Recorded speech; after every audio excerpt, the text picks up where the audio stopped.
Salut, j'espère que vous allez bien, que vous passez une magnifique journée. Et oui, je reviens très rapidement suite à mon dernier enregistrement. Ce matin, j'ai pensé pour une raison, je ne sais pas pourquoi en fait, j'ai pensé au Theta Healing. Puis, c'est drôle, comme vous l'avez vu dans le titre de toute façon, j'ai jamais osé de parler de cette technique-là, qui est une des dernières formations en énergétique que j'ai suivies. Et puis, j'ai jamais osé nommer, entre autres choses, parce que la personne qui a fondé ça, cette technique-là, cette pratique-là, est encore en vie. Puis, je voulais pas comme lui porter préjudice. Donc, c'est pas mon objectif de lui porter préjudice en nommant sa technique aujourd'hui. Hein, j'avais dit dans mon dernier enregistrement que mon objectif avec cette chaîne-ci, c'est spécifiquement de regarder un peu les différentes pratiques de spiritualité actuelles et de les comparer un peu à la parole, hein, de les mettre, de voir qu'est-ce qui est similaire à ce qui est dit dans la parole, puis la Bible, puis qu'est-ce qui va en dissonance complètement. OK? Souvent, il y a un peu des deux dans les techniques spirituelles, puis on va le voir avec celle-ci. Je vais commencer donc directement avec le point positif de la technique du Theta Healing. Je ne vais pas vous décrire c'est quoi le Theta Healing, OK? Ça s'adresse à ceux qui connaissent déjà ça. Et puis, puis ceux qui voudront rechercher, c'est libre à vous, bien sûr, de vous renseigner. Mais je ne fais pas la promotion, au contraire, du Theta Healing. Je vous mets en garde, OK? Mais bon, je vais commencer par le point positif que j'ai vécu par rapport à cette technique-là, c'est que ça m'a ramené vers le concept de Dieu. Parce que, hein, je l'ai dit dans mon dernier enregistrement, comme la majorité des gens au Québec, peut-être de moins en moins parce qu'il y a de plus en plus d'immigration, donc de différentes cultures qui sont arrivées ici dans les dernières années. Mais avec l'âge que j'ai, c'est-à-dire à peu près 40 ans, j'ai quand même un bagage catholique parce que je suis née dans une famille catholique, plus ou moins pratiquante, comme la majorité des gens au Québec d'à peu près mon âge. Et puis, c'est ça, il y a beaucoup d'appréhension par rapport à la religion catholique. Entre autres, au secondaire, j'ai eu une prise de bec parce que j'étais dans une école catholique, pratiquante aussi, hein, les fêtes, c'était très célébré là-bas. J'ai eu une prise de bec, entre autres, avec le père qui était enseignant du cours que j'appelais religion. Hein, vous voyez comment j'aimais ça, j'appelais ça de la religion. Et puis, c'est ça, j'ai eu des prises de bec avec lui parce que j'étudiais déjà toutes sortes de techniques ésotériques quand j'étais jeune, très, très jeune. Fait que là, ça allait en dissonance. Puis en plus, il avait dit des choses qui vraiment, là, j'étais convaincue. Puis avec raison, là, je savais qu'il disait faux. Puis là, moi, ça m'en prenait pas gros. Même si j'étais quelqu'un de très discrète à cette époque-là. Encore aujourd'hui quand même, là. Mais très effacée, mais quand à un moment donné, les fils se touchaient, on dirait, tu sais, l'adolescence, c'est pas facile. Et puis, si on venait comme dire quelque chose comme que je trouvais qu'il n'y avait pas de sens, je pouvais pas faire autrement que de le dire. Puis là, ça amenait des prises de bec avec le père en question. Et évidemment, c'est sûr qu'on peut pas ne pas nommer le fait que il y a beaucoup d'appréhension par rapport à la religion catholique, en tout cas au Québec, là, je ne sais pas ailleurs, par rapport à la pédophilie. Hein, il y a eu beaucoup de dénonciations, beaucoup de cas de pédophilie dans le milieu catholique et on ne peut pas faire semblant que ça n'existe pas. Puis c'est sûr et certain que ça teinte beaucoup notre jugement par rapport à la religion catholique. Mais la pédophilie est dans tous les milieux, hein, malheureusement, partout. Il y en a partout, mais c'est sûr que dans un milieu comme ça, où on se dirait qu'on devrait avoir confiance, c'est un énorme bris de confiance qui a été fait par les populations. C'est des cas qui sont extrêmes, qui sont graves.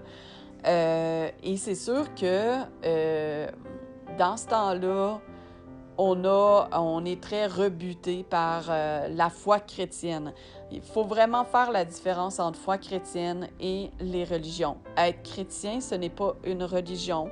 Être chrétien, c'est de suivre la voie de Jésus, qui est Jésus ou Yehoshua, parce que c'est un hébreu, c'est son vrai nom.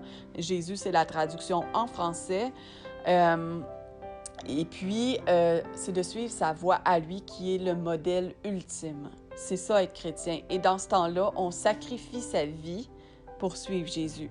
C'est-à-dire que nos priorités d'avant ne sont plus dans notre vie et on suit la voie de Jésus, de Dieu. OK? C'est pour ça que je dis que je ne suis pas dans une religion. Donc, je mets de côté ma vie, pour suivre la voie de Jésus. C'est ce que j'ai fait parce que Dieu s'est présenté à moi. Éventuellement, peut-être je parlerai un petit peu plus de cet aspect-là et c'est pour ça que les religions, on peut faire une adhésion intellectuelle qui n'est pas la même chose de dire « Ah oui, ça, j'aime ça de cette religion-là » que n'importe quel mouvement spirituel, on peut faire une adhésion une adhésion, intellectuelle, mais sans embarquer dans les principes, sans mettre en pratique les principes. Puis c'est ce que je dénonçais un peu dans l'enregistrement précédent, que en fait, oui, les religions souvent vont prendre des fragments de la Bible, ils vont prendre ce qui fait leur affaire, puis le reste, ils vont le mettre de côté. Par contre, ce qui aurait pu être dit et que je dis maintenant, c'est qu'en fait, ils ne mettent pas nécessairement en pratique ce qui est enseigné par la parole. Voilà, tout simplement. Fait que là, je me suis un petit peu égarée, mais tout ça pour dire que j'avais beaucoup d'appréhension par rapport à la foi, à la foi catholique, où moi, je pensais que c'était comme, tu sais, je connaissais pas tant les autres religions non plus, mais du coup, je pensais que c'était Dieu qui était en question, alors qu'il faut faire la différence entre les deux. Et cette formation-là m'a permis de faire une différence, de voir que Dieu n'est pas les religions, OK? Et puis, j'ai intégré tranquillement, pas vite, le concept de Dieu. J'ai commencé à nommer parce que même nommer Dieu, j'étais pas capable. Au début de la formation, je ne pouvais pas. Ça allait au-delà de ma capacité. J'avais le poil qui se dressait sur mes bras. C'était profond. Mon aversion qui a été créée par les religions et non pas par Dieu. Hein? Peut-être que vous vivez cette situation-là. C'est pour ça que j'en parle. C'est important de le nommer. Voilà, donc ça, c'est le point positif avec la pratique du Theta Healing, parce que ça intègre le concept de Dieu. Là, maintenant, je vais aller vers ce qui va complètement à l'encontre de la Bible. C'est l'aspect que le Theta Healing va utiliser des phrases très précises et va utiliser le terme « j'ordonne » et « je commande à Dieu ». J'ordonne à Dieu telle affaire, telle affaire, telle affaire. Il y avait une structure très précise. Mais quelle arrogance! C'est, tant qu'à moi, un blasphème d'ordonner quelque chose à Dieu.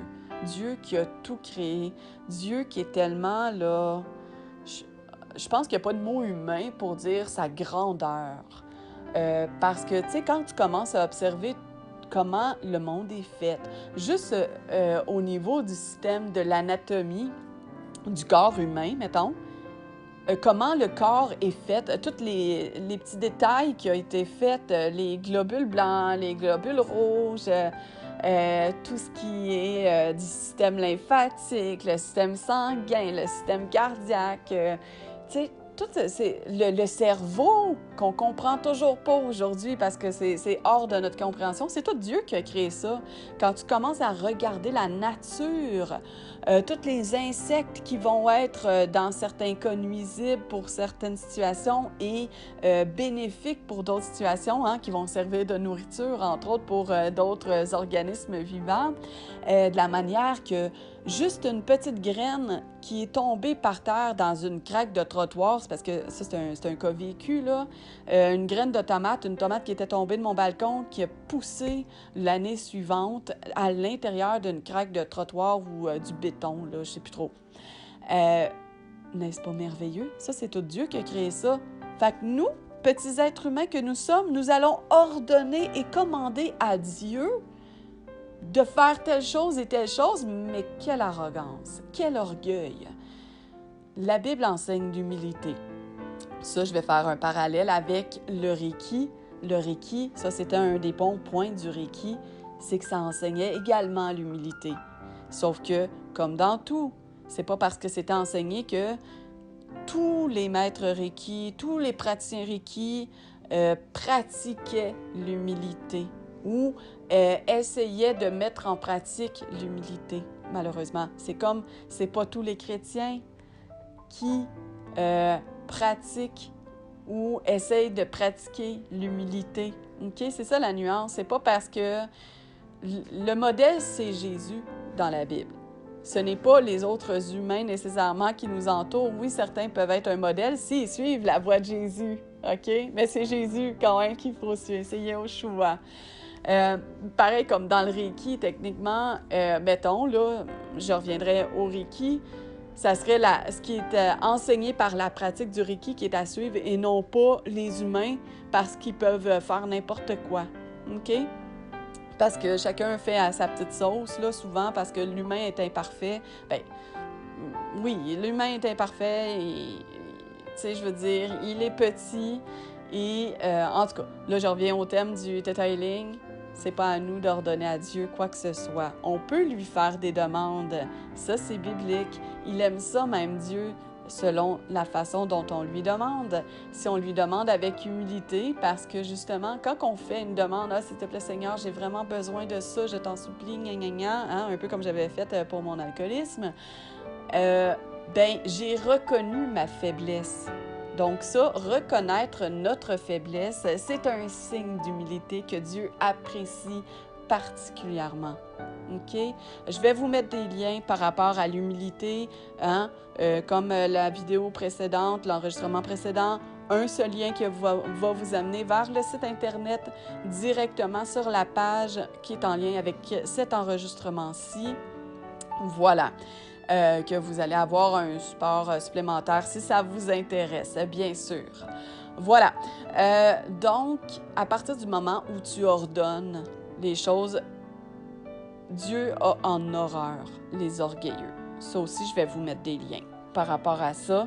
Et il va se fermer les oreilles. Il n'écoutera pas vos demandes si vous lui demandez avec arrogance, avec orgueil.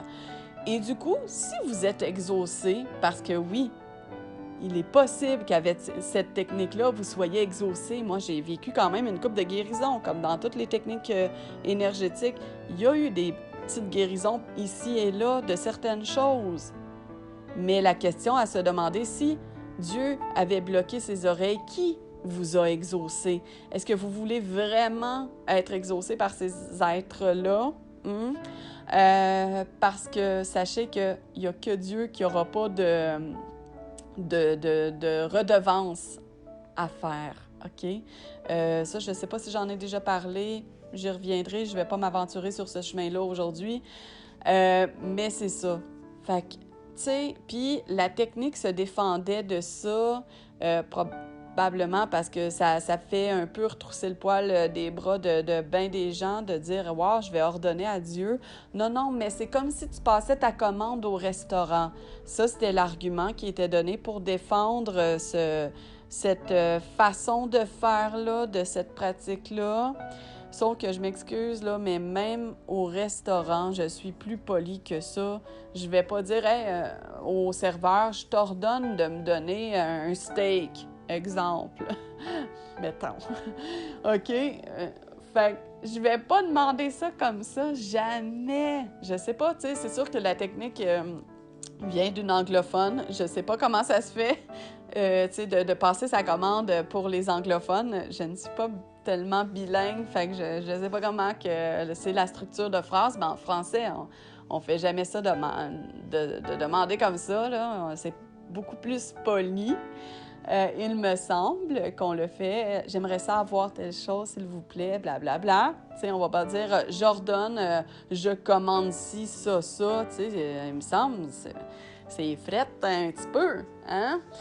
C'est froid en français de France. Donc, voilà, c'est c'est pas bien de faire ça comme ça. Ça va à l'encontre de la volonté de Dieu. Et c'est la petite mise en garde que je vous fais par rapport à cette technique, entre autres choses. Peut-être qu'il y a d'autres choses aussi qui devraient être mises en garde, mais ça, c'est un gros morceau déjà là. C'est pas à nous, petits humains inférieurs que nous sommes, d'ordonner les choses à Dieu.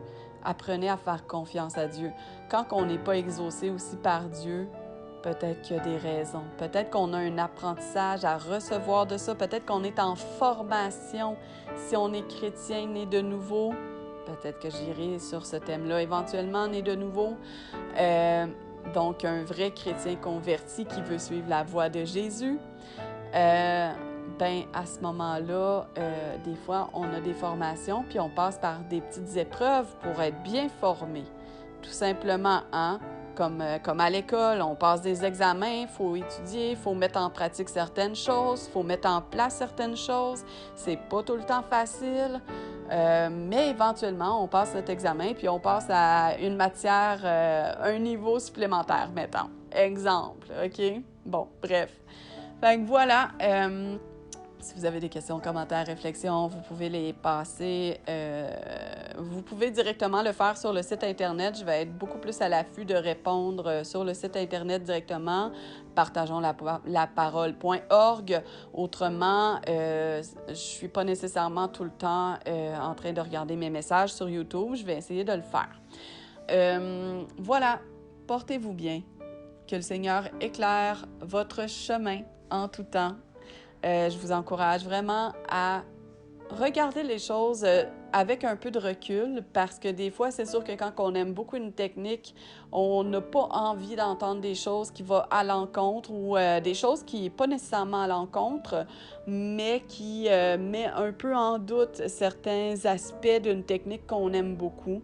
Moi, je l'ai vécu, ça m'a pris plusieurs années de réflexion, au moins une bonne année de réflexion à mettre en doute, entre autres, en particulier le Reiki. Et puis, parce que j'aimais beaucoup ça, j'avais beaucoup de gratitude par rapport à ce que j'avais vécu avec le Reiki.